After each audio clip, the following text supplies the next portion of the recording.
BBC World Service for Africa. Hello, this is Robin White in London with This Week in Africa. For the next half hour, we look back at the people and events that have made news in Africa this week.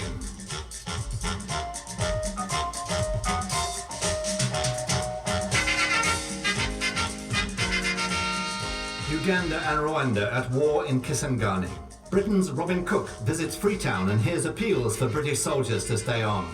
And a nationwide strike in Nigeria over petrol prices. This week in Africa.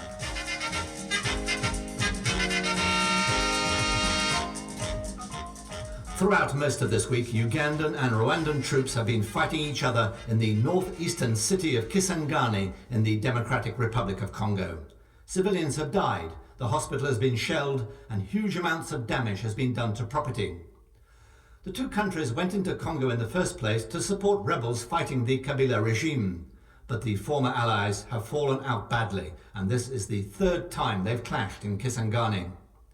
In fact, Ugandan and Rwandan troops were supposed to be pulling out of the town this week under UN supervision, but in the process they've come to blows. The Rwandans say the Ugandans started it. James Wapakabulo is Uganda's national political commissar. In Kampala, our reporter Anna Borzello asked him if that was true. How could we have surrounded them at Shopo Bridge, which is next to Kapalata, where our forces are? And how could we have surrounded them when they started by firing on a Ugandan vehicle, which was in a UN convoy? It was being escorted by the UN. They fired on it and proceeded also to shoot at our soldiers who form part of the UN joint monitoring team at Shopo Bridge and killed one of our soldiers. How could we have surrounded them? They started the fighting. If it's so clear they started the fighting, why haven't the UN observers in Congo come out and condemn the Rwandans? We are thoroughly shocked by their behavior. The mere fact that they shot on our soldiers and killed them points to no other direction than there was a coordinated attack by the RPA. Why on earth would the RPA launch a coordinated attack on Uganda? To what end? Why would they want to do it? They say, in fact, it's you that's launched an attack on them because you want to try and seize back positions that you lost. We are as intrigued as you are why they should have fired on our positions.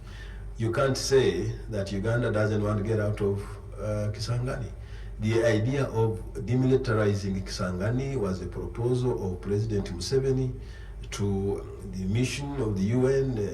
It was taken up and it's what is now being implemented. For us, we are genuine when we say we would like to pull out of Kisangani so that the people of Kisangani remain in peace and the property of the Congolese people is not destroyed by our two forces there. That was James Wapakabulo, Uganda's national political commissar. So how have things come to this? Well, Rwanda's presidential advisor, Dr. Emmanuel Ndahiro, visited our studios here in Bush House this week. Pete Lewinstein asked him how his soldiers could suddenly turn their guns on their former brothers in arms. Clearly, the fighting in Kisangani has been in self-defense. Always we've been on defense. For a bully situation where we have commanders in UPDF who are senior, I don't know how much you're informed about our relationship with Uganda, but you came from Uganda. Do they have some superior complex of our relationship as two forces? And they always think they can whip us where we disagree. And when we say no, they go ahead and they try to resolve it with force. This force has always resulted into an unfortunate situation for them, where they have not been the winners. So they keep on carrying forward a situation of saying, how can this happen? These are boys. It's all a bit shameful though on both sides, isn't it? I mean, when you think about it, the two countries are friends, you're occupying another country, even for the sake of the people of Kisangani, you know, that you've got you guys firing your shells, lobbing your shells across the city, people are dying, their homes are being flattened. Surely two responsible nations can get together and stop this fighting. It's regrettable that such a situation should even prevail. It undermines our credibility for being in the Congo.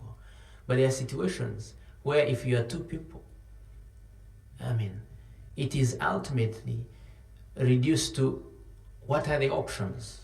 What do I have? You know, somebody comes to your home, forces it open, and says, I must fight you. What do? You surrender, you know he has no good intentions. It is absurd, it is regrettable that such a situation should happen in Kisangani.